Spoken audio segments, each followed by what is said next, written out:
Desde la madrugada el gallo ya cantaba, Naiclu fiesta Habana.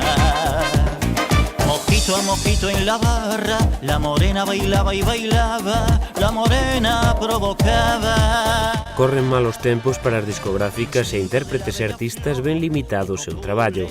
O compositor, letrista e intérprete Francisco Vigo pasa unha tempada enxantada mentres agarda o lanzamento oficial do seu último tema, no que tamén é vocalista, Nightclub Habana.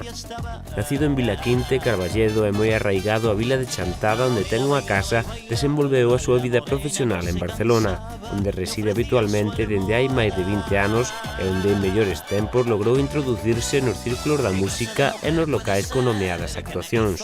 No mundo de Sara Montiel, Marisol, bueno, todo, Antonio Gades, por cierto, Antonio Gades foi o que me axudou na vida a superar todos os obstáculos e zancadillas que che aparecen, porque os consellos que me deu foron impresionantes. O sea, claro, ele empezou naquela zona tamén, pasou por os mesmos pasos, e os consellos foron tan vitais que hoxe todavía os sigo aplicando.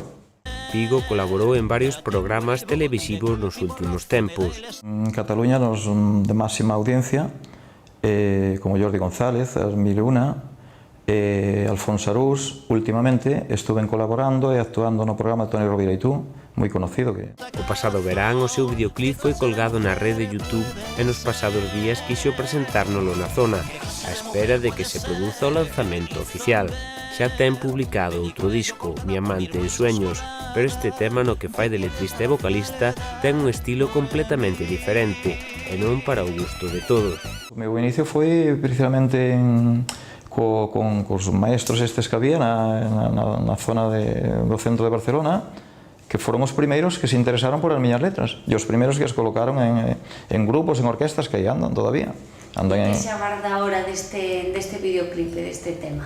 Pois mira, deste videoclip espero, é un videoclip, unha canción fresca, nadie se cree que seña miña porque cambio moito o estilo,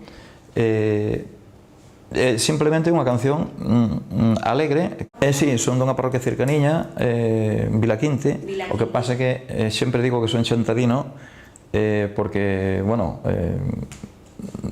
interesáronse outros medios de comunicación de aquí por dicir que estes non me importa en absoluto.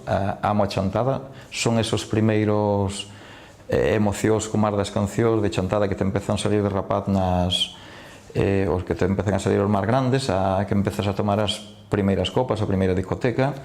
Entonces eso queda marcado. De feito, a primeira oportunidade que tuve, pues, comprei aquí unha casica porque sentía a necesidade esa de é un pueblo que quero, bueno, como se fora a miña aldea, o sea, mesmo.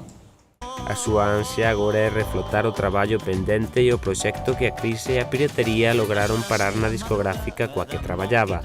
Pese a que ten as súas incursións como vocalista, o seu obxectivo é deixar atrás os 10 últimos anos de caída da actividade creativa remunerada e poder seguir gañándose a vida como autor. É tanta ansiedade e a necesidade, máis que ansiedade, necesidade de despois de 10 anos de casi unha tortura psíquica, volver a reflotar o traballo, porque máis que cantar en directo, o que máis me satisface é a expresarme, a necesidade de compoñer. Eu, bueno, voume ganando a vida desde os 16 anos, repito, como autor. Entonces, bueno, non só por eso, pero é a principal necesidade antes de actuar. Entonces, vou deixar que gire un pouco, si, televisión feirei, e todo isto, algunha presentación do traballo, todo isto sí. Pero, bueno, a lo mellor a actuación deixo un poquinho máis.